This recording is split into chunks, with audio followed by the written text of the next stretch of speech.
Tau hoko atueni ki he Miss Tonga Tourism. Ko Miss Magalita Vaselina Ana Fehoko Havea. Tapu moe afio ai tokai mananga. Tapu moe la a hopo o otutonga. Tapu moe whakawhi whakalangi o katoa ngā. Tapu ki he eiki minista o taki mamata. Tapu ki hoku kau ngā whakaari-ari ki he mā i moa o wike hei lala.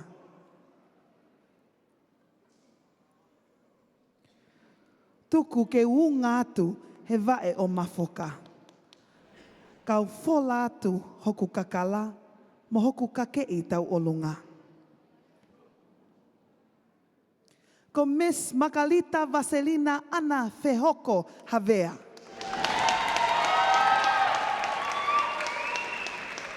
Ko hono teki teki, ko nima mea aia a hono whanga me hikitanga, me he ngalu pepeloa o tu a koloa. Nai toriaki me he hei lala fisi naua o tongo whionoa, mo e whanga ko moloa. Filohi he maka ko tupouto a, pea toki fuitahi he fisi naua mo e afu o e matamahina. Ko hono ka hoa, ko e ao kakala ia a ene whangawhae, me he hei lala tangitangi o e sila peluoa. Mo e api ko lopa uka mea ua. Pea lufi ki he vai ko puna, o toki tui whakaholo mo sani he matapā o nakau. Ko hono pure oto, na e ukufi me he hakau lua anga o e tainamu o paea. Pea tatao he vai ko atere, o toki lanu i he vai ko puna, e hono whangatu asina. Ko hono kake i tau lunga he pōni, ko i tufunga mea aia e ne whangakui. Ko i ngatu uri, na e amusia me he mamata anga mahina, na e whakapā mo opo he tutua ahina.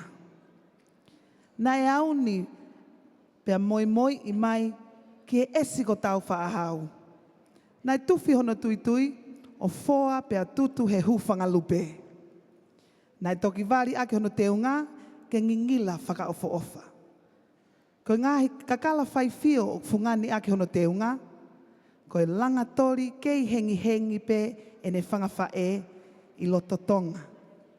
Pea moi i ke kolo kakala, o whai me ai hono sia mo sani, he kohonau whaiwa talo mei mua. Kono sisi, ko e toriaki a me hei lala o pea uta, na e tui tuu he toa ko poutaha, pea ko hono kakala ki e api ko sia lata. Kono ngahi vesa, na e tui pea whakamau, e hono ngahi ta o kete, me he api ko polata ane.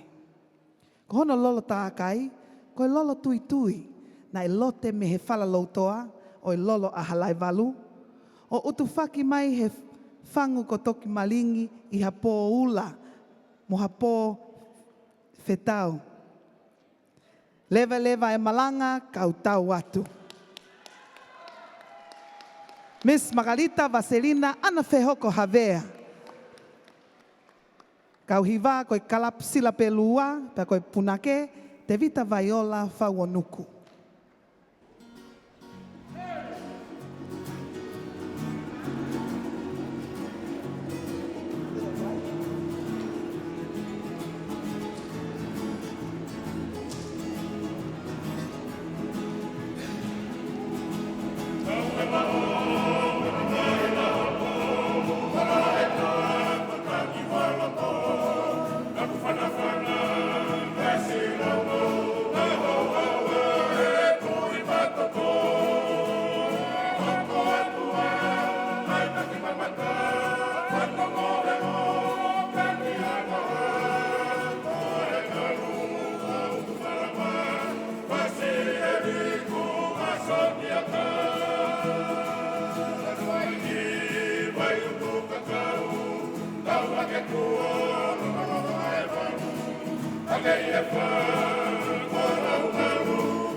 Mokataki toi Panspasi Makehmai Miss Tonga Tourism.